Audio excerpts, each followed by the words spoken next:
All right, back with another video. This is a kind of an update for the Bionicle comic collection that I've been putting together here for us.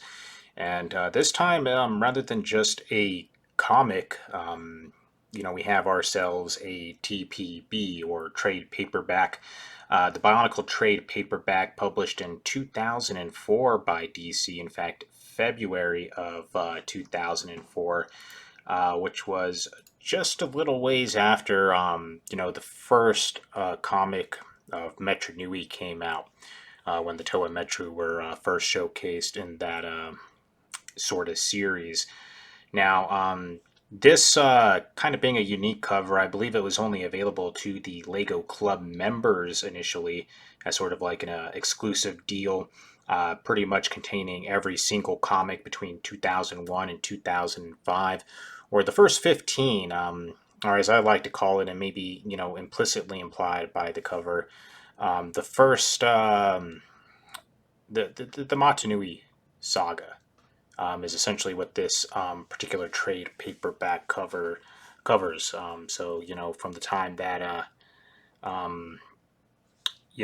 Kopaka is first taking his steps on the island here, all the way until Vakama makes the big reveal that our Toa Mata or Toa Nuva at this point were not the first Toa to ever be in existence. Essentially, opening wide a way bigger rabbit hole than what was initially, I think, designed by the creators. But could be wrong there for us. At the very least, what it did is that it opened that rabbit hole to the people consuming the products. Whether it was the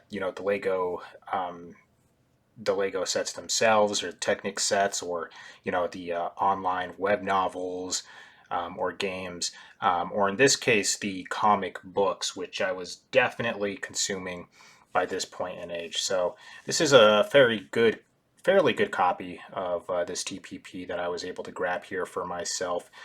Maybe some slight creasing here at the top corner, but otherwise very well put together. None of the ink is really misplaced except in some of the bottom areas here, but I think that just might be the reflection.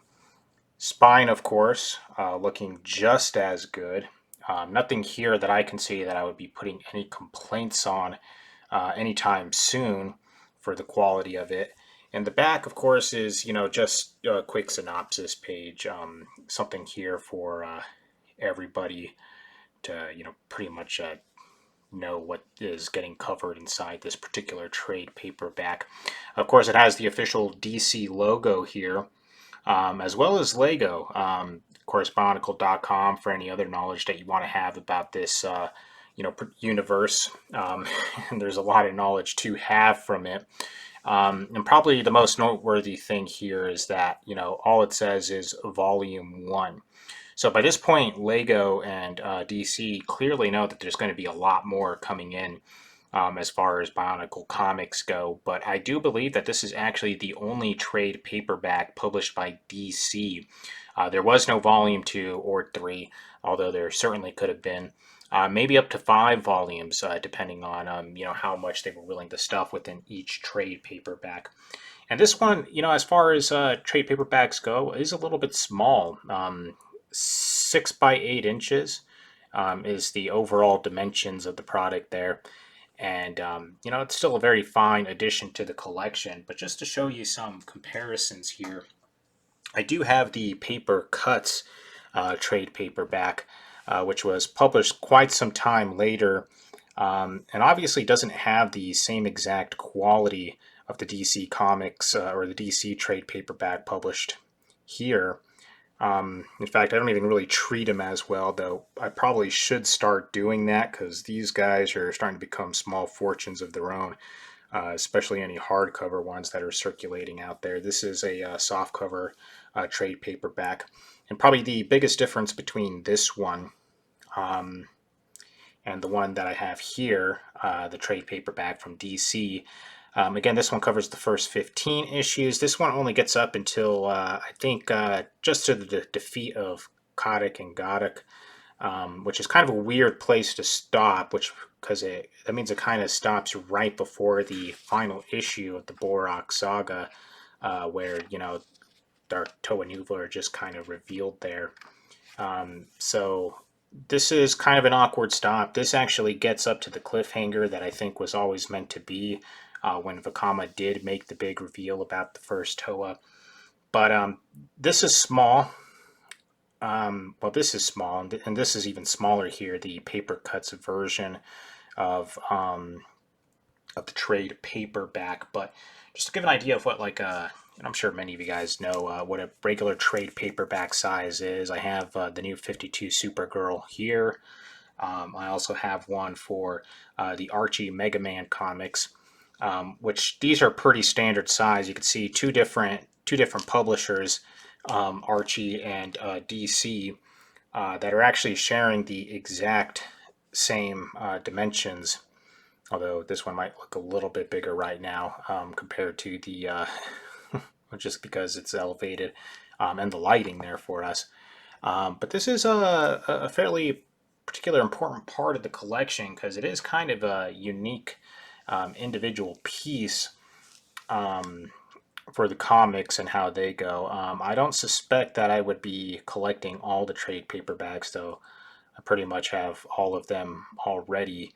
And like I said, probably start putting these ones even in some sort of mylar bags or something that, whatever they could fit in just to keep them protected. Because I just kind of got them collecting dust on a bookshelf here. This guy does get his own containment, though, inside of a regular polypropylene bag. But other than that, I'm not sure I have too much more to say about it. Just that it's another fine addition to the collection. And, trade paperbacks are always nice too, especially one of this quality, which I don't really plan on reading, but it's certainly much better put together than these paper cuts ones that came out maybe like 5 years down the road, because these guys just feels like if you open it too much, it's just going to rip apart at the spine. It doesn't seem very well put together. The adhesive just isn't right. And it seems that if you start reading very well in it, these covers are going to end up a lot more bent than they really should be if you were going to go ahead and read them from start to finish. Whereas this one doesn't seem to suffer from a lot of the same issues, although it is DC published.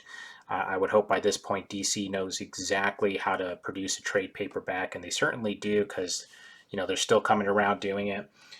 Even the Archie ones, though they do have that kind of coursey cover to it too, it does feel like you could give it some abuse and not have too much issues. Anyways, those aren't the highlights of it here. Just wanted to go ahead and show off the condition of this particular trade paperback, DC 2004, February of 2004. Originally exclusive to Lego Club members, and now in my hands as a permanent part of the collection. So really happy to have that there. Anyways, that's literally all I had. I probably stretched the video out longer than it needed to be. So we'll see if I have any other updates coming on down later the road.